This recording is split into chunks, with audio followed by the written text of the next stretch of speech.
नमस्कार। जब से बांग्लादेश में सत्ता परिवर्तित हुआ है, तब से बांग्लादेश के तेवर मानो पूर्णतः भारतीय विरोधी हो गए।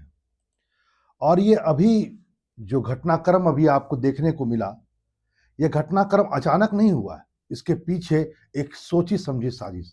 फिलहाल हम लोग उस पर न चर्चा करते हुए इस बात पर चर्चा करें कि बांग्लादेश अब ज़रूरत से ज़्यादा आँख दिखा रहा है भारत को। और ये कहीं आगे जाकर ऐसा ना हो जाए, बांग्लादेश के लिए ये गले की हड्डी बन जाए।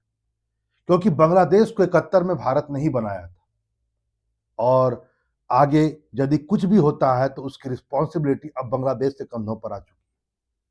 क्योंकि आपको पता होगा कि भारत के जो विदेश सचिव है विक्रम मिस्त्री, वो बांग्लादेश के दौरे पर है। उन्होंने अंतरिम सरकार के प्रमुख जो सलाहकार है यूनिस साहब से बातें की और अपने समकक्ष यानी कि वहाँ के विदेश मामलों के सलाहकार तौहीद हुसैन से बात की और कुछ लोगों से और भी बात की। लेकिन जो बांग्लादेश के तेवर दिखे, चाहे वो यूनिस के साथ मिस्त्री जी का बात हो या उनके समकक्ष जो तौहीदी हुसैन उनसे बात हो, तेवर में बहुत ही तिलखी नजर आई।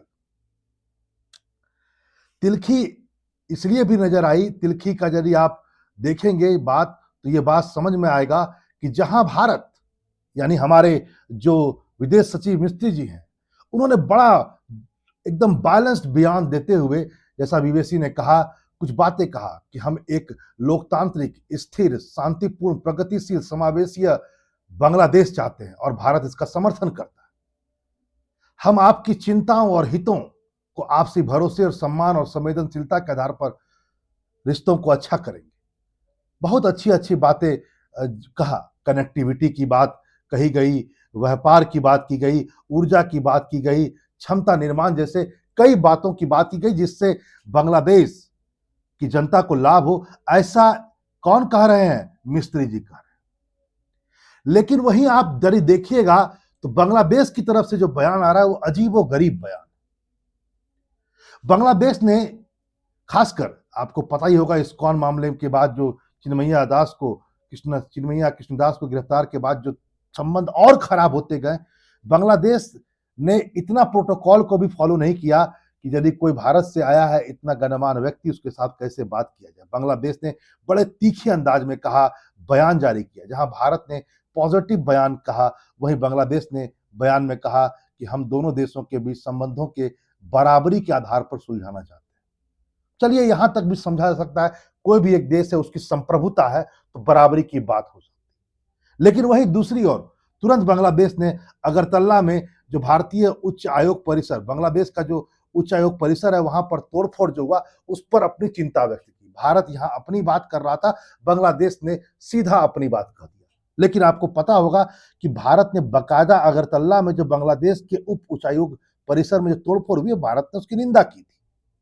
इससे आगे बढ़ते हुए देखिए बांग्लादेश ने क्या कहा, इस पर जरा देखिए। उम्मीद ऐसी नहीं थी, लेकिन बांग्लादेश ने क्या कहा कि बराबरी के आधार पर तो हो ही, लेकिन साथ ही साथ उसने एक बात और भी कहा, वह यह कहा कि बांग्लादेश में जो भी कुछ हो रहा है, बांग्लादेश की जनता की सुरक्षा और संरक्षक करना ये हमारा दायित्व है और ये बांग्लादेश का आंतरिक मामला है।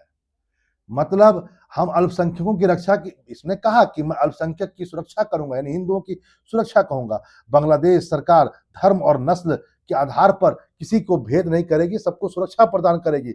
लेकिन तिलखे अंदाज में कहा कि बांग्लादेश का आंतरिक मामला है भाई, दखल मत दीजिए। अब आप सोच सकते हैं, हम सोच कर कुछ और गए थे और हमें ऐसा उम्मीद नहीं था, यदि मैं कहूं। और बांग्लादेश ने अपने बयान में कुछ और भी कहा, जैसे कि बांग्लादेश ने कहा गंगा नदी जो समझौता है 1996 का, उसका नवीनीकरण इनको चाहिए। तीस्ता नदी और अन्य नदी पर जल संधि पर तुरंत निर्णय होना चाहिए, जिस पर ममता बनर्जी ने हमेशा विरोध किया। यहां पर बांग्लादेश शायद इस बात को समझ नहीं पा रहा है, वह अपनी भौगोलिक स्थिति को नहीं समझ पा रहा है। मैं उसकी भौगोलिक स्थिति पर जाऊं इससे पहले हम लोग पहले इस बात को कर लें कि आखिर ये जो मिस्त्री साहब गए थे, ये कोई आप इन्हें हल्के में बांग्लादेश ने लिया, ये उनकी गलतफहमी थी। आपको बता दें ये विदेश सचिव बनने से पहले ये नेशनल सिक्योरिटी एडवाइजर में बहुत दिनों तक काम कर चुके हैं। ये बाकायदा डिप्टी थे भैया, नेशनल सिक्योरिटी एडवाइजर। और आपको पता होगा डिप्टी का मतलब क्या होता है। नेशनल सिक्योरिटी एडवाइजर का यदि आप डिप्टी हैं तो मतलब आपने इनके नीचे काम किया है। इस आदमी को तो आप जान ही रहे हैं, डोभाल। यानी डोभाल अपने गेम को अब शुरू कर चुके हैं। उन्होंने पहला तिक, यदि भारत ने कहें, अपना पहला तिक्का मिस्त्री जी को भेज करके पूरा कर दिया। आखिर उनके अंदर में क्या बात है, क्या भड़ास है, वो तो निकल गया। लेकिन याद रखें, मिस्त्री जी डोभाल के नीचे काम कर चुके हैं, या मैं कहूं साथ में काम कर चुके हैं। यहां पर आज इस बात को भी जानना जरूरी है कि किस दौर में विक्रम मिस्त्री वहां पहुंचे। उस दौर में जब बीएनपी नेता को रिहा किया जा रहा है, जिस पर बहुत सारे आरोप है, सबको रिहा किया जा रहा है। मैं बात कर रहा हूं शेख हसीना की अपोजिट पार्टी बीएनपी, यानी बेगम खालिदा जिया की पार्टी के लोगों की। कुछ ही दिन पहले इनके पार्टी के बहुत बड़े लीडर रुहील कबीर रिजवी ने बाकायदा वीडियो जारी किया और बांग्लादेश में बाइकआउट किया और बर्न किया भारतीय साड़ियों को। माना जाता है जयपुर में बनी साड़ियों को जलाया गया। ये शायद उन दिनों की याद बताना ये चाह रहे थे जब बंगाल विभाजन हुआ था, उस समय जब विदेशी कपड़ों का बहिष्कार किया गया था, जलाया गया था। ये शायद उस दोहरा मापदंड को या दोहरी एक तरह से कहें इतिहास को दोबारा करने का प्रयास है। लेकिन यहाँ पर विदेशी कौन है, इनको ये बात सोचना होगा। उस समय बांग्लादेश कुछ था ही नहीं, भारत था। लेकिन ये आगे, और यही व्यक्ति, आप जरा गौर कीजिए, इन्होंने आगे एक और बयान दे दिया। ये छोटे मोटे व्यक्ति नहीं है रिजवी, ये बीएनपी पे बहुत बड़े लीडर हैं और सत्ता अब इन्हीं के हाथ में आने वाली है। इन्होंने कहा कि हम बंगाल, बिहार और उड़ीसा को चाहते हैं कि दोबारा वो बांग्लादेश में मिल जाए। बताइए। हाँ, यहां पर उन्होंने कहा कि यदि भारत चटगांव पर अपना क्लेम करता है तो हम बंगाल, बिहार और उड़ीसा लेंगे। अब बताइए, ये केवल 1912 तक ये जाने का प्रयास जो कर रहे हैं, ये बहुत गलत बात है। क्योंकि 1912 में आपको पता ही है कि एक तरह से बिहार अलग हो गया, उड़ीसा के साथ एक प्रांत बना। वैसे बंगाल विभाजन तो 1905 में हो गया था, जिसको बाद में रद्द कर दिया गया था दिसंबर 1911 में। लेकिन बाद में आपको पता ही होगा कि बिहार और उड़ीसा करके एक स्टेट बना था 1912 में। मतलब ये बात कर रहे हैं उस समय के बंगाल की, जिस समय बंगाल बिहार भारत का एक प्रांत था, जिस समय बंगाल भी था, बिहार भी था और उड़ीसा भी था, और उस समय के बंगाल में बांग्लादेश भी था।